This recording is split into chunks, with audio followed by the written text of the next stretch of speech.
Good evening, everyone, and welcome to the Slay to Success Talk Show. I am your host, Rochelle Slay Queen, or Slay Hemingway, CEO and founder of Slay to Success, where I advise and empower women professionals, especially women veterans, to step into their most authentic personal brand to gain opportunities. All right. And the opportunities can be endless. And I focus on appearance, behaviors, body language, communication skills, and your digital presence. I am a professional keynote speaker, an author of 3 and 2 other books of anthologies, y'all. I'm just doing the most, okay? And I'm also a certified image consultant and United States Air Force veteran of 30 years. So, welcome to the Slay to Success talk show for tonight. If you are here, please do not go without letting us give you a shout out. All right, tell us your name, where you're tuning in from, so that way we can include you a part of this conversation. As you all know, slay means to kill it, to dominate it, and to nail it, to be on point, to impress greatly, to dream big and work hard until you own it. It is also an acronym. The letters stand for life and leadership philosophies that really resonated with me over time. And now in my next act, my next chapter, stay ready to be ready, lead out loud, a sense of community, a sense of family, and knowing you are built to last. Now, the purpose of this talk show is to bring in men and women, highlight them because they're living life on their own terms and they're using the slave philosophies to make a positive impact in this world. And y'all, you know how I do, okay? I search high and I search low to make sure we have the right guest for us to really have a SLAYMAZING conversation. And y'all, this person's that I met, I did not have anyone scheduled for tonight's show. But when I went to a networking event that Dr. X, Dr. Bruce X, if he's here in the building, oh, he's here. Look, I don't talk to you up, Dr. X. Okay. You present and accounted for. And you know what happens, right? When it is meant to happen, it will happen. And so we were going around the horn, if you will. Dr. X has this beautiful community of Black veteran who are in business or community leaders, advocates, and so forth. And we were going around and we were like, hey, introduce yourself. And when I met the persons that I have here as guests, y'all, you know how we do. We quickly turn and pivot. And here I get to have him on the show and just for us to have this beautiful conversation. So, Dr. X, thank you so much for being present and accounted for. All right. So, y'all, my guest tonight, his name is Donald D.C. Barlow. Okay, so if y'all from the DMV, which some of us are, okay, the District of Columbia, Maryland, Virginia, all right, his nickname is DC. And DC is currently working as a certified senior peer specialist, Department of Veterans Affairs for the Baltimore VA healthcare system, Housing Urban Development, Veterans Administrating Supportive Housing, Homeless Veteran Program. He is also the alternate minority veteran program coordinator for the VA Baltimore healthcare system. In 1984, after serving 3 years and honorably discharged from the United States Marine Corps, DC was sentenced to 17 years to life for second-degree murder. He served a total of 26 years. The building blocks for his success were formulated during this time on emotional intelligence. As a formerly incarcerated veteran, DC was paroled to the VA Palo Alto Homeless Veteran Program. And during this transition period, he began to utilize his lived experience to share his past, build on the present, and encourage and motivate others. DC was recruited in 2017 by the VA Palo Alto Office of the Director to become the Minority Veterans Program Coordinator. His responsibility in this duty is to advocate for and on behalf of the disenfranchised minority veterans. DC formerly served as a certified senior peer specialist for the VA Palo Alto healthcare system, a mental health intensive case management service. His role was to encourage and support veterans who were diagnosed with mental disability. DC also formerly worked with La Familia Workforce as an Alameda County Justice Restorative Coach, utilizing his lived experience to help those impacted by the justice system navigate community resources and support while transitioning to a healthy level of independence. Y'all, he has served on 3 board committees: the Barbershop Forum Board Committee, Alameda County Community Advisory Board, and Veterans Advisory Partnership for Operations and Research, and is also a sought after motivational speaker. So, y'all, put your hands together, okay, for DC as I bring him to the stage, and please, a warm welcome for him. Hey. Hello, hello, hello. Well, thank you for that warm introduction. That's right. I feel good about that. Thank you. You're and welcome. I'm so glad to have this opportunity, and thank you for inviting me to this platform to speak and hopefully, share some encouragement and get, different opportunities to ask questions of what this journey has been like and how we can assist others in this journey. So thank you for this opportunity. You're absolutely welcome. And again, when we were at Dr. X's, I already knew. I was like, I have an opening. It's this Sunday night. I need to have him on the show. And I'm so happy that we were able to make it happen tonight and that you were able to be here and to share. And so I bring lots of guests on the show. I haven't had anyone with your story, and everybody's story is unique to them, but specifically about your journey. So can you share with the audience a little bit about yourself, your journey? As I was talking through how you were in the incarceration system, if you will, and then where we're at today, just to give a little snapshot of who DC is. Yes. I like to refer to myself because the term DC was actually given to me from the Californias. It started in the Marine Corps. I was stationed at Camp Pendleton and MCRD. But upon entering the the prison system, that's where the name was really, really solidified. Because again, I was from DC. I wasn't from California. And, going through the stages of learning the politics of that system, establishing myself, DC became my nickname, as you will. But again, that journey wasn't all dark. It started dark. Again, a young man entering a prison system. And again, with the time I had, everywhere I went was maximum security prisons, Folsom Prison, San Quentin, Soledad, etc. But it wasn't all darkness. I came to a point during that time of discovery, rediscovering who I am, what I am as a person. And even though it was up against a lot of odds, a lot of, racial tension, a lot of gang violence, a lot of just prison nuances, right? I still was able to come to this realization that because I had life, didn't mean I didn't have a life to live.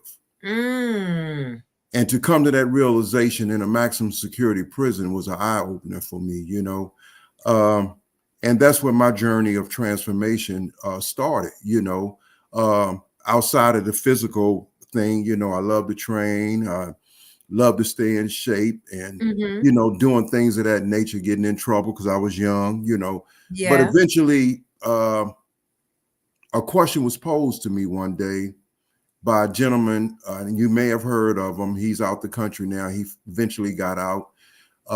He was part of the original Black Panther movement out of California, named Geronimo Pratt. And he asked me, he said, "What about you that you love?" We was walking, we got through working out one day. He said, what is it about you that you really love? And I said, what do you mean? He said, do you love any parts of you? Obviously that typical response when somebody asks you, do you love yourself? You're like, yeah, I love myself, right? Right, right. He said, interesting, right? So he said, well, explain to me, because, we done been in groups, we done stuff together.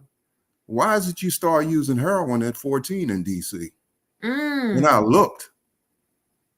He said, or explain to me why you start taking chances with your life, robberies, and as we call it, throwing bricks at prison, right, at an early age, if you had such a healthy sense of love for yourself. And I couldn't answer those questions. I said, well, what that got to do with me loving myself? Right. He said it got a whole bunch of do. And he gave me a book on self-esteem, and I'll never forget. And that was the first time I heard the word, I heard the term, but in my whole life experience, no one never asked me or sat and talked to me or questioned me about what is my understanding of my self-esteem. Right. And, the OGs, as we call them, they're the older mentors that were respected and stuff, that if they took to you, right? A Right. lot of times they would give us books and stuff to read, right? To help our understanding move along. So anyway, I was perplexed because I was like, how did I go through life and not truly understanding what self-esteem was? So that was an eye opener, and that was the start there, and it makes me think, Rachel, when I seen on your number 2 under your personal brand assessment, right? Ensuring your external values, do your image align with that? And when I read that, and I was like, how many people I have met or people to this day that I'm still working with that's just now in their 40s and 50s being introduced to external values. Now, don't get me wrong, we had value systems, but they was negative values. That's right. We didn't understand the difference of negative value versus pro-healthy positive values. And then breaking it down, because each one has its share of outcomes. Negative value is going to give you a lot of negative outcomes. Yeah. So, things of that when I started learning. So that's when my life experience, I started increasing the credibility of my life experience. I started getting involved in stuff as I was growing in this system, right?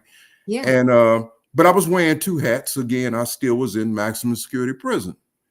And one thing I learned, as Buddha used to always teach, right? You have to be true to who you are.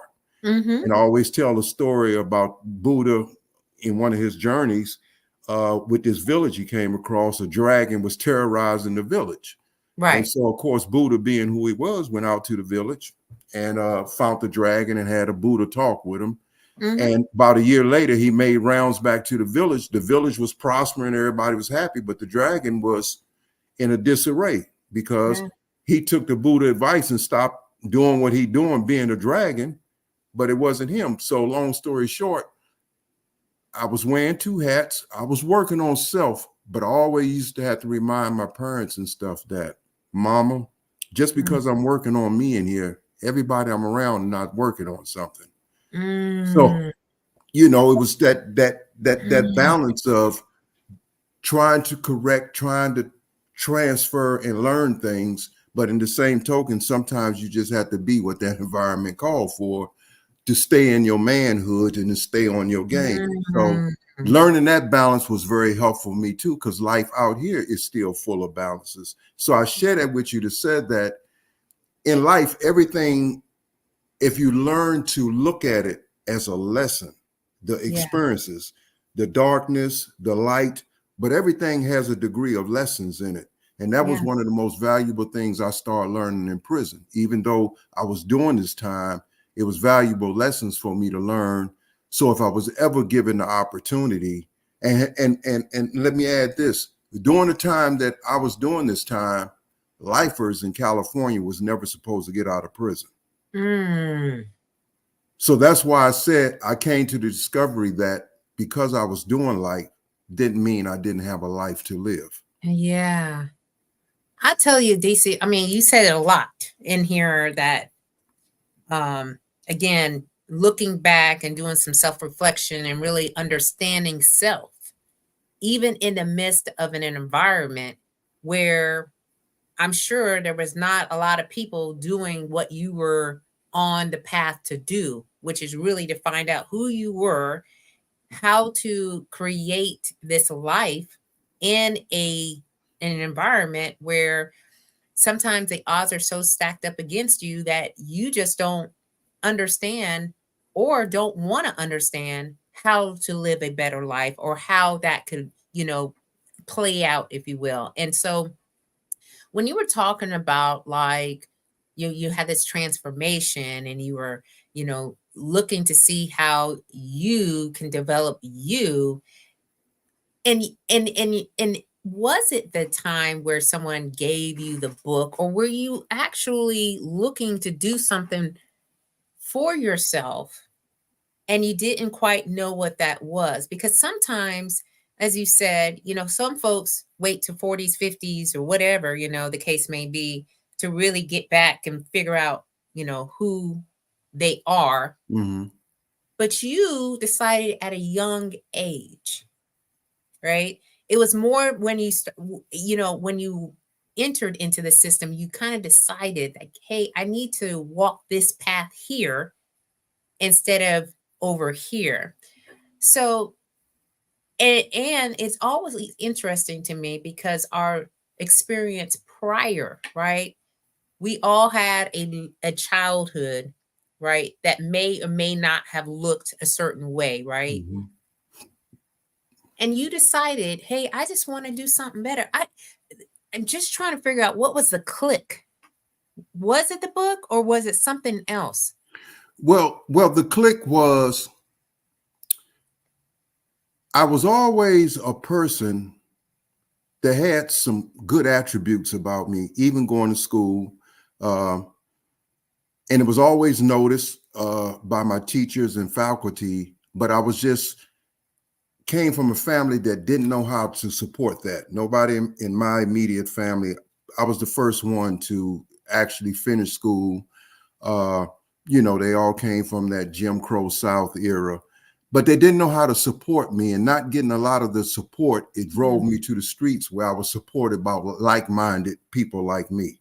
Right. We didn't know how to deal with our issues. We didn't know how to ask the questions we needed to ask back then. So of course we gravitated to those people that was in the same situation with us. Fathers that was alcoholics. Some of them didn't have fathers, mothers on welfare, or you name it, but I always had some good attributes. And I guess during this time, I started discovering that this prison, as they say, it set me down where I was able to take a good hard look at myself and start asking these questions. How did I end up like this?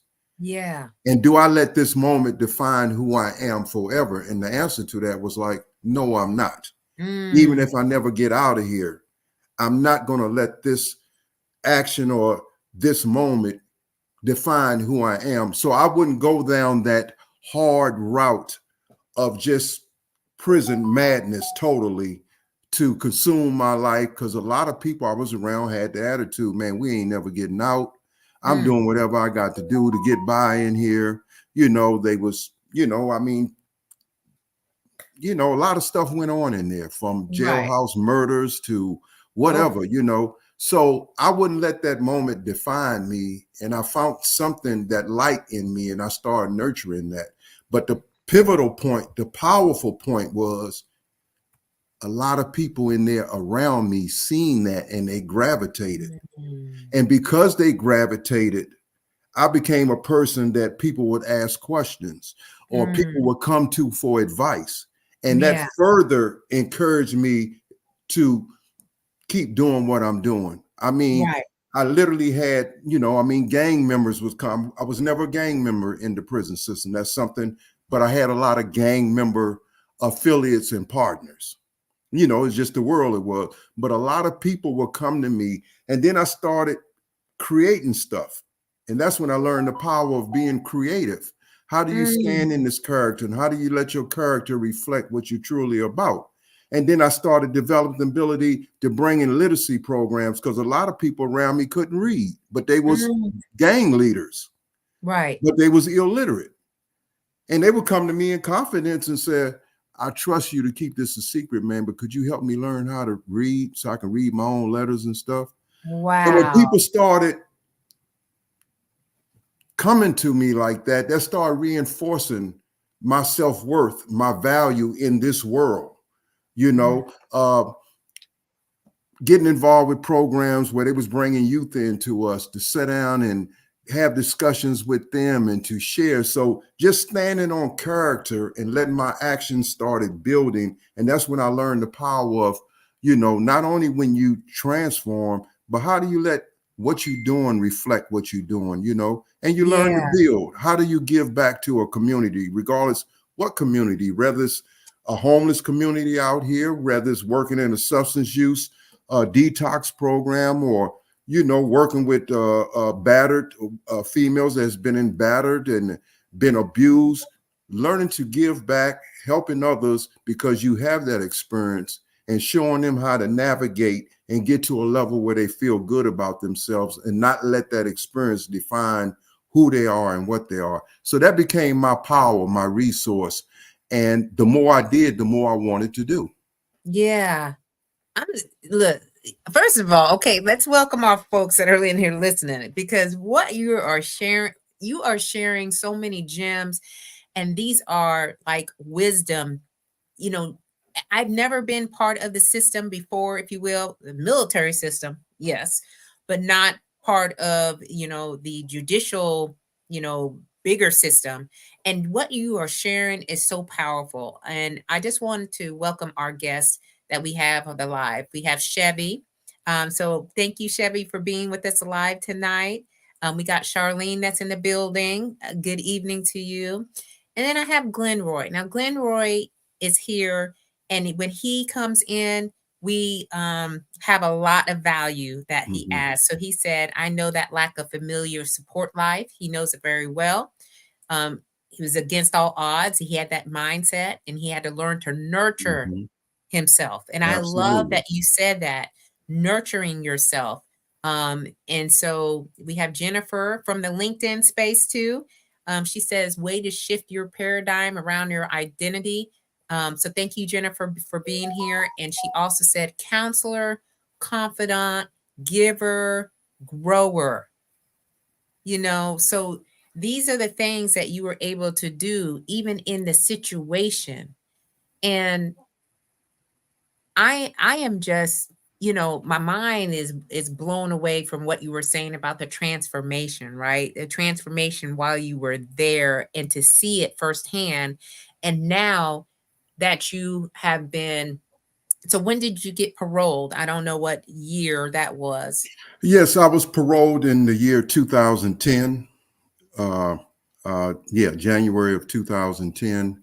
Uh, and because of what I was doing, and as you know, and again, because we do deal with veterans on this feed too, Yeah. the VA now has what they call outreach coordinators now that go into the prisons and jails, Mm, because the government come to realize some years ago that every veteran in prison not there because it was criminogenic. right. We was there because we had some other extenuating issues that was never addressed, such as Mm, myself, right? mm, mm, Uh, and therefore, things we was doing, we thought was normal. We was just acting in concert with who we wasn't really. We was, a lot of us was misdiagnosed. A mm, lot of veterans in there started self-medicating because they didn't know how to deal with their issues. So mm-hmm. the government realized this and said, well, you know what, we got to start going back in now and reaching out to veterans, the veteran population in there. And actually, because of a lot of the work I started doing, I helped formulate a veterans group in Solano State Prison, where I paroled from. And the Ah, outreach coordinators from the Palo Alto VA healthcare system was able to come in because we had the group, and they started, like me in my case, I was pre-enrolled to the VA healthcare system while my last like 3 months prior to getting out, yeah. but he had access that I shared, some of my prison record stuff.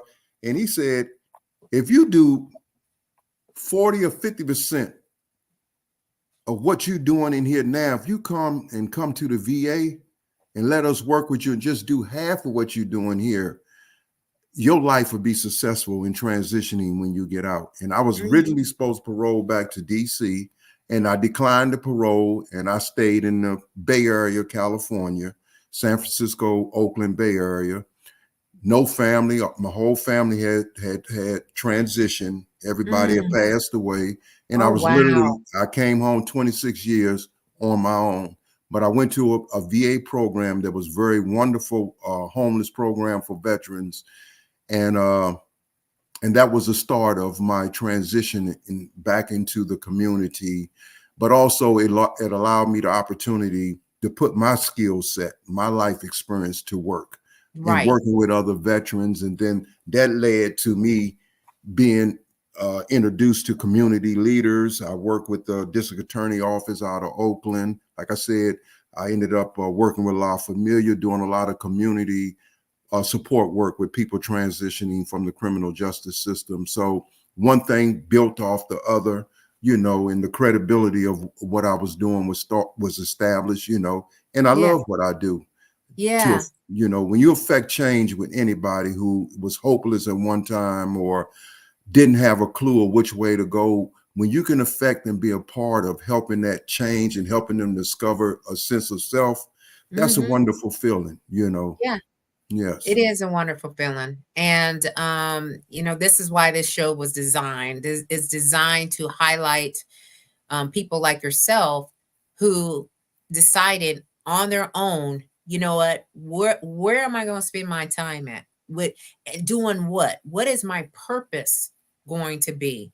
And using your experiences not as a crutch, not as something that, from a pity party standpoint, not saying, oh my goodness, I went and wasted all this time, but you started to really think about how can I use what I had to go through to help someone else. And that is absolutely a incredible way to do your life. You know what I mean? Hmm. Because it's something to look forward to. Now we have something in somebody's that is waiting on us to help them, when they felt like they didn't have anybody out there. So, what this transition, I mean, because we all go through major transitions in our life, right? So if you're talking to someone who needs to, transition, what are kind of the top three things that you share with them? Let's take it from a mindset point of view. Like as they're transitioning, what mindset should they start to work in to help them have a better way of integrating themselves into the civilian world, if you will? Hmm. Well, the first thing I always generally try to start with in having that one-on conversation with anyone is you got to let go of your past fears and Mhm. your self-imposed doubts. Yes, we probably have made a lot of bad mistakes and bad decisions, and the consequences ain't been good. But at this moment, moving forward, Mhm. release all that and realize you standing on a threshold that right now, whatever change you want to be or whatever change you want to affect, you have the authority and the power to do that. And it's Right. people out here and places and things such as your program and the Mhm. work you do in helping people brand themselves. Mhm. It's things out here that if you give yourself the chance and let go of your doubts and fears, in my line of work, we call it self-sabotaging. Mhm. Stop self-sabotaging, let go of those fears first. And if you Right. can do that and open yourself up to possibilities and open yourself up to advice, there's some changes that awaits you and some good changes. That's the first conversation I have. And then the second thing I always share with people is you got to be willing to constantly work on yourself. Mm. Mhm. Don't accept all the past, the failures, but right now, wake up and tell yourself starting now how much work you're going to put in and willing to put in to work on yourself. Mm. Because a lot of things can be offered to you, but if you ain't willing to put in the work, you ain't really to address some of the things that need to be addressed, Hmm. so you can be accessible, because opportunity favors a prepared mind. That's right. Yes, it So, does. and in order to prepare that mind, you have to be willing to work on self. So Yeah. those are the first two things I share with people. Yeah. And those are important. I think that can apply to just anyone at any point. You know what I mean? Yes, for the people that you're working with directly, yes. But again, I transferred or transitioned out of the military 30 years, and it's already in a high conforming environment where the rules are in place, there's standards, there's Mm-hmm. procedures, there's processes, and so forth. And I've had to do a lot of, I continue to do a lot of work on myself because there were behaviors that I was conditioned to do, and sometimes those behaviors aren't conducive to creating the right relationships that you need when you're in the civilian world. Mm-hmm. And things have changed. And you're right. When you're in an environment for a very long time, and I've seen it for myself too. I had a lot of family members when I was in service pass away and transition on because I was gone. And so how do you deal with the emotional, of your emotional well-being? You have to be able to work on you. You Mm-hmm. have to be able to get the support necessary. Mm-hmm. All right, if you need some what do you call that, like professional help, that's when you need to say, I need someone who can talk with me, provide the professional guidance that I need, and don't be ashamed about it. Not absolutely. You know what I mean? Absolutely. So we've got people, our people here in the audience. Y'all, love y'all because y'all are adding value to the conversation. So Jennifer said you're a change agent.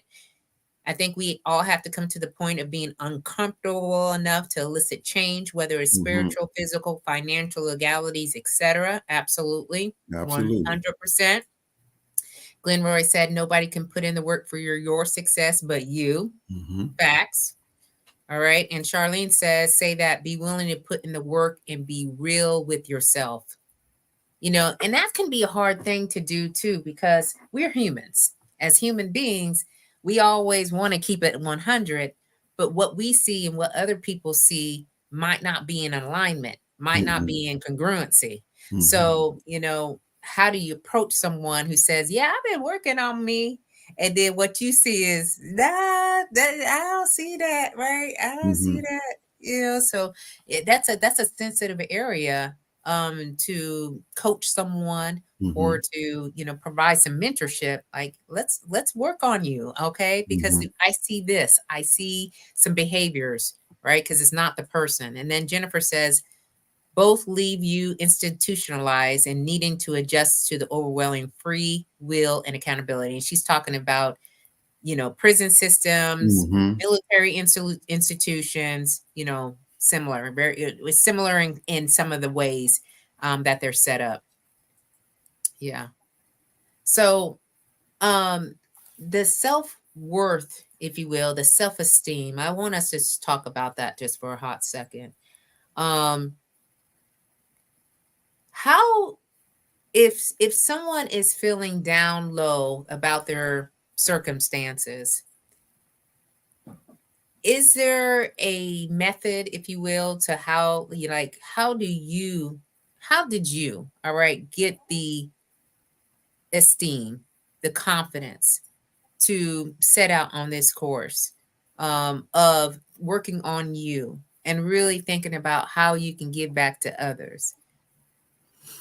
Well, my journey in is, and I always tell people, one of the most powerful books early on uh, that I read. I always had heard about it, and brothers around me when I was growing up, coming home from the federal prison system or Lorton prison system, Mm, would speak about or share certain things. But again, prison allows you an environment where it sets you down, where you start learning and finding the time, because we have the time. Lockdowns can be weeks and months. mm, So books become a safe haven for percentage of us. mm-hmm, And one of the first fundamental books I read, believe it or not, that helped me on my road to seeking out other resources, because it make reference to a lot of resources in the book, was Right. the autobiography of Malcolm X. Mm. Believe it or not. And that book was so encompassing and so revealing. And I literally used some of the protocols that he used, learning one word a day, Mm. getting your own dictionary, and every day wake up and learn a word, and I would write it, stick it on by my bed and stuff like that, right? Uh, Learning to understand information wasn't given to us because it wasn't designed to give to us. You have to learn to go out and find this information. So that was a channeling block for me to start learning and reading about things I had no clue about. I Mm. mean, when he talks about the study of genetics by McGregor, right, was they at that time was a noteworthy DNA and genetic physicist, right? I was like, Mhm. how did he learn all this? He was from the streets, you know. Uh-huh. So again, I would have my people send these books in, or we go to the library, or I try to get them or whatever. And I was reading stuff, and I was like, well, ain't nobody never introduced me to this, basic ABCs, 1, 2, 3, and all that. So anyway, that book was transforming for me because it taught me that sometimes you have to seek a higher ground, right? To be above Mm. water, Mm. right? And in doing that, you can't always stick with the narratives that others tell you should flow with. So education, in a sense, became prominent before me because I felt I did myself a disservice by not learning as much as I could prior to getting locked up. So that was the building block of just willing to learn, and I still learn today. I mean, Yeah, learning is, and this, learning is lifelong. You that's know, right. regardless what field or what that may look like for everybody, but learning is a lifelong experience.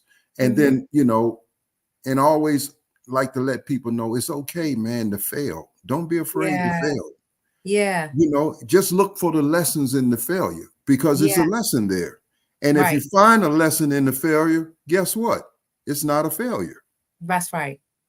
That's right. So things like that, when I share and work with my people, and sometimes people look at me like, man, who really are you? Well, you went to, but it's the little things that we learned that start giving me my encouragement, because before some of my family members was dying, when I would share with them at whatever institution I was at, I said, man, I networking here and they're going to let me take some college courses. You know what they Oh. used to say to me? Hmm. You got life in prison. You ain't never getting out. What are you wasting your time taking college courses for? Wow. Stuff like that, right? So I said, Uh, okay, this is not an audience I need to share that with because they don't, that's right. that support ain't there. So it taught me about people may not Mhm. always support you, but they didn't know how because that Yes. wasn't their journey. That's right. So, That's and I right. learned to accept, and I learned the power of forgiveness, Mm. uh, and as I grew, the family started seeing it, things I started sharing with them. But just waking up every day, man, regardless where you at, and said, I still can learn something, even in this environment. I still can be a change agent. I still can help promote a cause in here. I can stand on something, other words, I can wake up with a purpose and be in that Yes. purpose. And that'll give me the momentum to want to open my eyes every day and not be obstructed by the darkness and the chaos of this maximum security environment. Right. So, Right. Right. and again, Yeah. people witnessed that and seen that, and that drew like-minded people to me. And That's being a right. lifer in the California prison system, and I will honestly tell you this and share this, the California lifers are a breed because I haven't done time. I was shipped from San Quentin in 1999 to Delaware Correctional Center for 5 years. So I was around lifers there and then shipped back. But the California lifers, when they start realizing that it was a way to get out of here, right? And now lifers come home from California. Mm-hmm. But the lifers took on a whole different breed. We became the peacekeepers, the guardian of the prisons. You know, we was the ones Mm, that took control and navigated and, you know, did the things that kept the prison running in a certain direction, you know, mm. and stuff like that. And a lot of and I can honestly say a lot of my brothers came home and doing great out here. They directors of programs, they CEOs, I mean, they doing some powerful work. And we Wow. sometimes say, man, you know, did it necessarily have to take a life sentence to get us on this level? You know, and joking when we come around each other. But, you know, so Wow. yeah.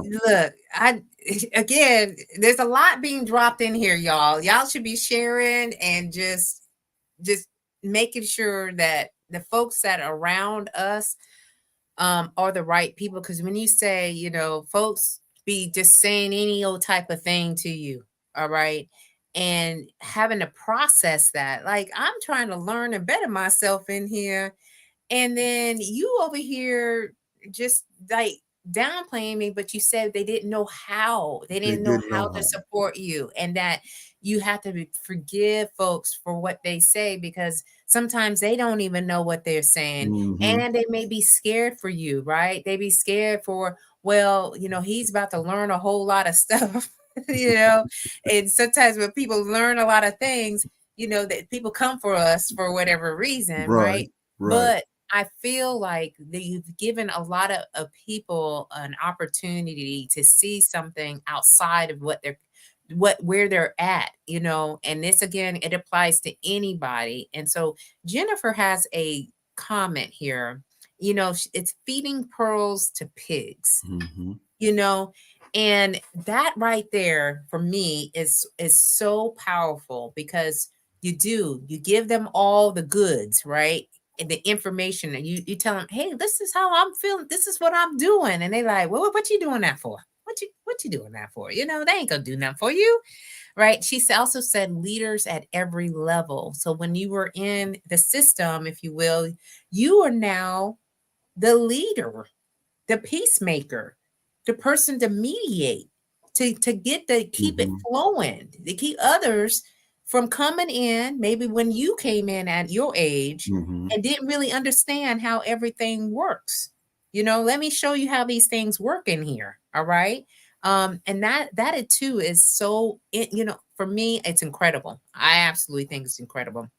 And then yes, they place roadblocks unknowingly, right? Mm-hmm. And so we have to identify that and use, I call discernment, Mm-hmm.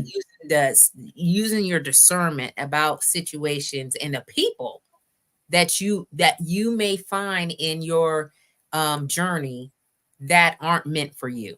Mm-hmm.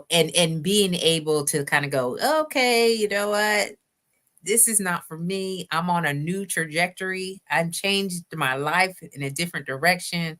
So you got to know, right? You just got to know. So I love that, like the leadership part of that too. Like you identified yourself as a leader because people were coming to you, people were asking for advice, and now while you're now, been out of that environment for what? It's in 2010, 14 years now. 14 years, absolutely. 14 years. Mm-hmm. And now being a leader in the community, you know. And so what does that mean? What's that sense for you? Like when people say that, like you're a leader, a community leader now. Well, again, when you accept who you are as a person and you learn to be confident in your abilities, right? And you learn to move beyond the stigma, because others will impose, you know, stigma and stuff your way, you know. Yep, And once you become comfortable with who you are, because number one, there's no such thing as 100% perfect person. that's right. So our imperfection lies in many different genres, right? Hmm. Some people look at it, well, I ain't never been to jail. Yeah. But if you look in their closet or expose their You'd be surprised, right? You'd be surprised. So again, when you become comfortable and you learn to adapt and become comfortable with self, when you Yes. learn the self-respect, the self-love of self, and become comfortable where others' identification of you or others' Ah, pronouncement of you, it don't really matter, yeah. because at the end of the day, you have to live with you and the Yeah. choices that you make. And when you standing again in character, Mm, right? mm. When you wake up to build something, when you wake up to construct positive change in someone, when you wake up to console someone, to be supportive of others, what others say and think about you or whatever category they try to put you in, it don't matter Yeah. because you living in your purpose, you doing what the universe has designed for you to do, and you'll be receptive to being rewarded by the universe on That's all right. levels. I mean, we had no clue we was going to meet Saturday. Absolutely not. It had none. And, and, And again, I said, you know what? I am operating now since I retired in the ease and flow. And if it is meant for me, it will come to me. Okay. And mhm, then I have to recognize that that's an opportunity for me to, contact, network, collaborate, mhm, get to know people for their story. I just know one element, if you will. And I had to learn that over and over again for so long. For me, this is exploration, right? I'm exploring all the people, all the things. And so again, it's true. When you're living in your purpose, things will come to you, mhm. right? But what are you going to do when it comes to you? That's the part that we always have to look into as well. And then Jennifer said this, and Jennifer, you gonna have us going to church because she says sometimes God hides his people away to prepare them for their purpose. And she's absolutely correct. Uh, Absolutely correct. uh, okay, so Jennifer, I'm just gonna say right here, right now. This morning, I went to church, and they were talking about Joseph. Mhm, Okay, and Joseph wore a coat of many colors, and then he ended up becoming a slave. Then they gave him another coat, and then he was the one that interpreted mhm, Pharaoh's dream, and so they made him second in command, mhm, right?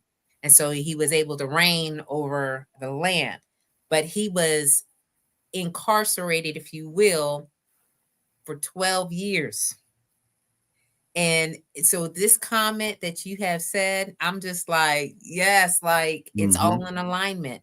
mhm, It's an alignment with your story, of how you now come out to not be what do you call it? To be angry, resentful, you know, because of what you were in, but to come out and say, you know what, there's more. I have to do my part. I have a responsibility, mhm. right?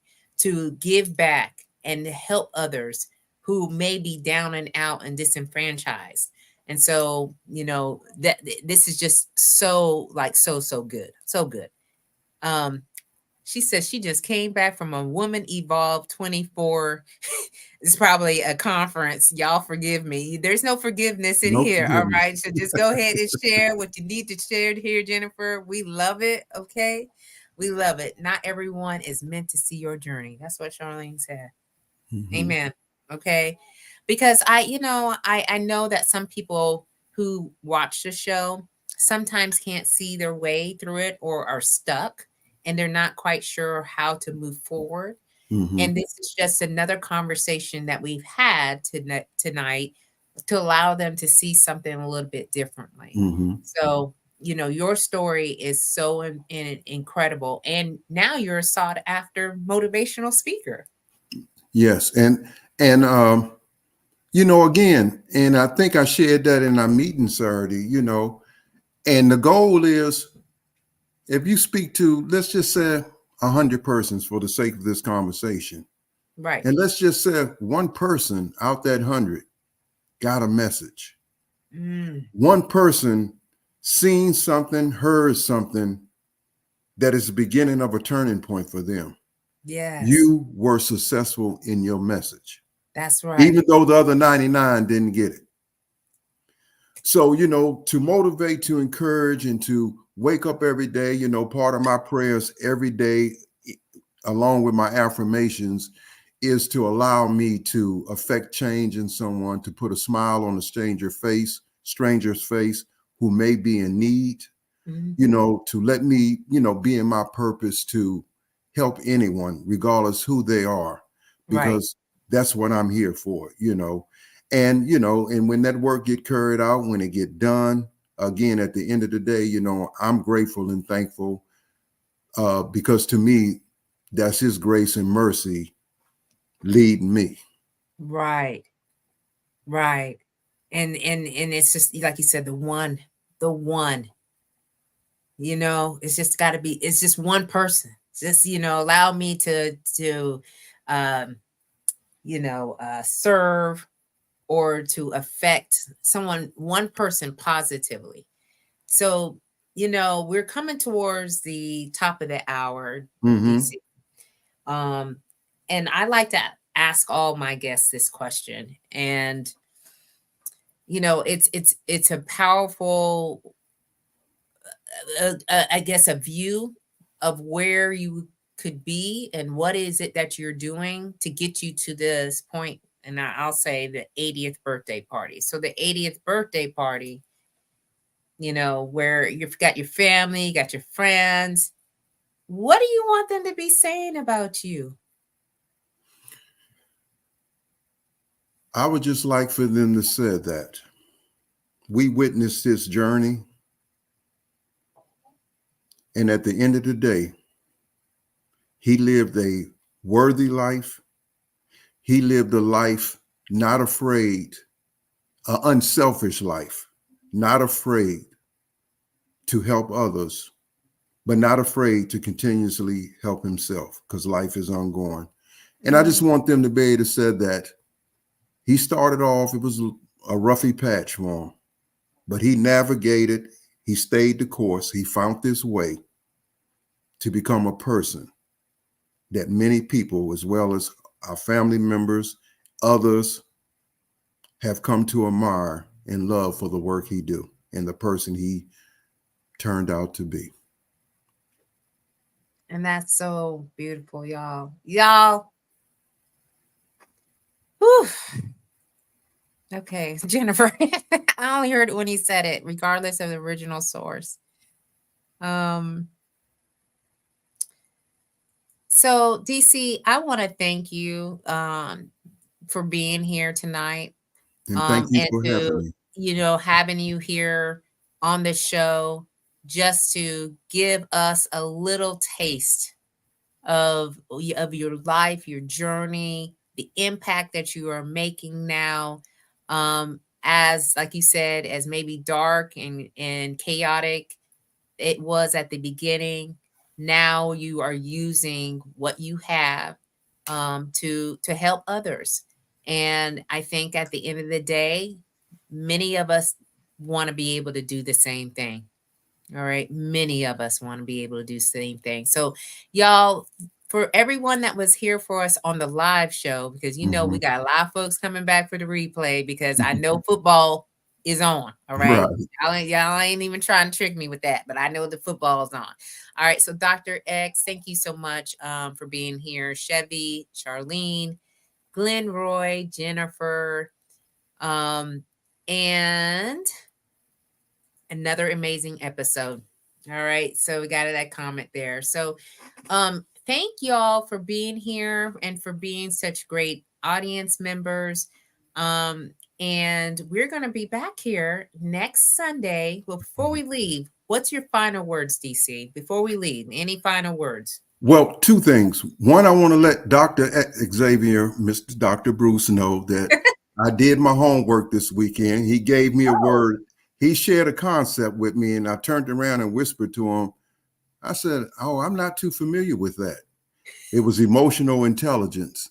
So, of Oh. course, being a student of life, I came home and pursued that and did my research. And it was stuff I've been doing all the time. combating, dealing with emotions, other people's emotions, and turning it Yeah. around, you know. But I Mhm. want him to know, share that with him, that I did my research, and thank him for sharing that with me.